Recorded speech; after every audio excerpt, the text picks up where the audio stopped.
करने का समय आ गया है। पर हमारी आनंदी तो अभी सिर्फ 9 साल की है, अभी उसके पढ़ने लिखने और खेलने कूदने के दिन है। देख पार्वती, लड़कियां पराया धन होती है, जितना जल्दी हो सके उसे घर से विदा कर दे उतना ही अच्छा है। पार्वती, अब उसके हाथ पीले करने का समय आ गया है। अब नंदी का कल से पढ़ाई लिखाई सब बंद। पर बापू, इसमें मेरी क्या गलती है? आप मुझे पढ़ने क्यों नहीं देते? तेरी गलती है कि तू एक लड़की है, लड़का होती तो क्या बापू, लड़का होती तो? ए लड़की, ज्यादा जुबान ना चलाओ वरना जुबान अलग से खींच कर बाहर निकाल दूंगा। अभी तो मेरी उम्र पढ़ाई लिखाई की है, मुझे पढ़ लिख के डॉक्टर बनना है। ए लड़की, पढ़ाई पढ़ाई पढ़ाई, तेरी तो ये नहीं करके छोड़ दूंगा। पर ये तूने क्या किया बाबू, ये तूने क्या किया? हट छोरी, ये तूने क्या किया बाबू? ये किताबों को नहीं, मेरी किस्मत फाड़ दी, मेरी किस्मत। देख छोरी, कापी किताबें ना सिर्फ छोरों के हाथ में अच्छी लगती है, लड़कियों के हाथ में तो सिर्फ मेहंदी अच्छी लगती है, मेहंदी। उठो आनंदी, उठो, मेरे साथ भी यही हुआ था। पर बाबू, लड़का और लड़की तो हमारे दोनों आंखों के समान होते हैं। देख लड़की, जितना जल्दी हो सके उतना जल्दी तू चूल्हा जलाना सीख ले, उतना ही अच्छा है तेरे लिए। आंचल में है दूध और आंखों में है पानी, मुझे माफ कर दे बेटी, मुझे माफ कर दे। तेरी बाबू के जिद के सामने मेरी एक नहीं चलेगी, मुझे माफ कर दे। इस प्रकार मात्र 9 वर्ष की छोटी उम्र में आनंदी का विवाह गोपाल राव जोशी के साथ हो गया। बाल विवाह एक सामाजिक कुरीति है और इस कुप्रथा का शिकार होना पड़ा आनंदी को। 5 साल बाद आनंदी 14 साल की हो गई। उसके घर में एक शिशु ने जन्म लिया है। देखते हैं आगे क्या होता है।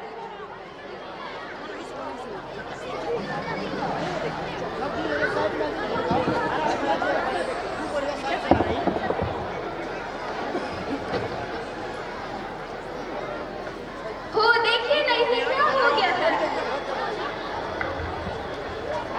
इसका माथा तो अंगार की तरह दब रहा है, इसे तो बहुत तेज बुखार है।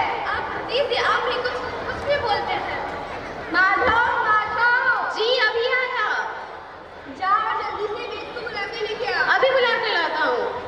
आनंदी, तुम यह क्या कर रही हो? मैं भगवान की विभूति लगा रही हूँ।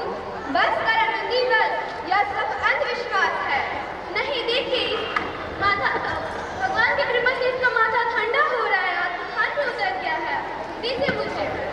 उठो उठो बाबू, उठो, मैं तुम्हारी माँ बुला रही हूँ। उठो बाबू, आंखें खोलो। देखिए, आंखें भी नहीं खोल रहा। आनंदी, अब हमारा बच्चा नहीं उठेगा। नहीं, ऐसा नहीं हो सकता है। मेरे बच्चे को मुझसे कोई नहीं छीन सकता। आनंदी, पागल मत बनो, मान लो, मान लो। आनंदी, अपना पागलपन छोड़ो। नहीं, भगवान ने मेरा बच्चा मुझसे छीन लिया। भगवान ने तुम्हारे बच्चे को नहीं छीना, तुम्हारी अशिक्षिता और विश्वास ने तुम्हारे बच्चे को छीना है। अगर तुम आज पढ़ी लिखी होती तो तुम्हारा शिशु जिंदा होता। अनपढ़ आनंदी, अनपढ़ नहीं, अब तो अनपढ़ नहीं रहूंगी, अब मैं पढ़ूंगी ताकि कल किसी और आनंदी को इलाज के अभाव में अपना बच्चा ना खोना पड़े। शाबाश आनंदी, शाबाश, तुम्हारे यही अपराध का पश्चाताप भी है।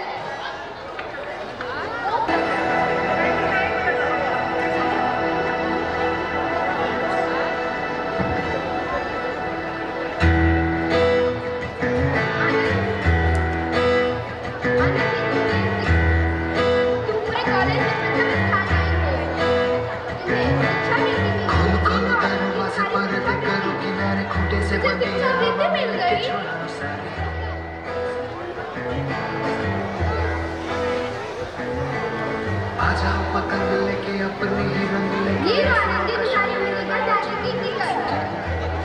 इतना जाना है बस, मैं ये सब अकेले कैसे कर पाऊंगी? आनंदी, तुम इतना तुम भी इतने पढ़ने लिखने का फायदा क्या? मौसम का है मेहमान। इस प्रकार 7 अप्रैल 1883 को आनंदी पेंसिल्वेनिया के लिए रवाना हुई और 3 साल बाद उसने डॉक्टर ऑफ मेडिसिन की उपाधि प्राप्त कर ली है। इधर उसके पिता की तबीयत बहुत खराब है। देखते हैं आगे क्या होता है। लगता है अब मेरे जाने का समय आ गया है। अब मैं नहीं बचूंगा। उड़ चल कहीं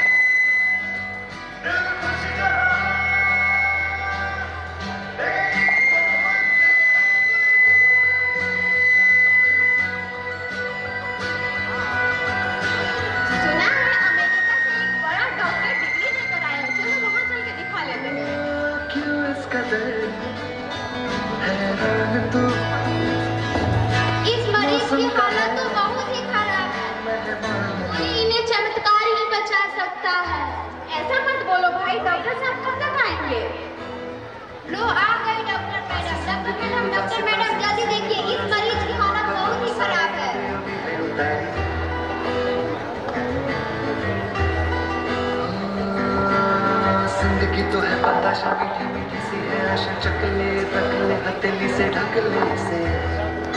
अब ये बिल्कुल ठीक है। उठिए, आप लोग। तुझ में डॉक्टर साहब ने मुझे बचा लिया, मुझे मिलना है डॉक्टर साहब से। डॉक्टर साहब नहीं, डॉक्टर मैडम बोले, उन्होंने ही तुम्हें जीवन दान दिया है। मुझे मिलना है डॉक्टर साहब से। लो आ गए डॉक्टर मैडम। डॉक्टर मैडम आपका बहुत बहुत धन्यवाद। मैं गरीब आदमी इसके बदले क्या दे सकता हूँ? वचन वचन चाहिए मुझे। कभी ये नहीं कहोगे एक लड़कियां कुछ नहीं कर सकती। वचन? कैसा वचन? अरे श्यामलाल, तुमने पहचाना नहीं, ये तुम्हारी बेटी आनंदी है। मेरी बेटी आनंदी?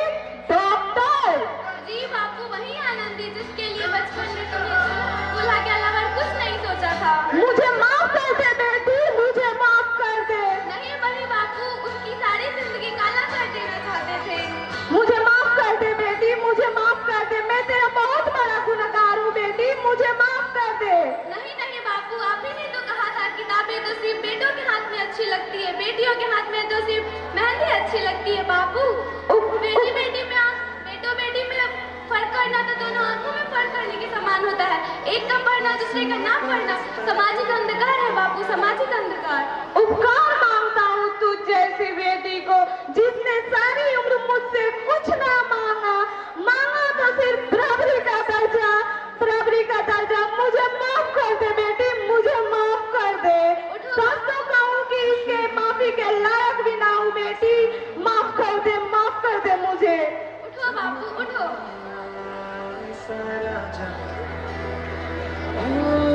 इस प्रकार आनंदीबाई जोशी ने अपने मेहनत और अटूट इरादों से न केवल भारत की पहला महिला डॉक्टर बनी, बल्कि उन लड़कियों को रास्ता दिखा गई जो अपने जीवन में कुछ करना चाहती थी।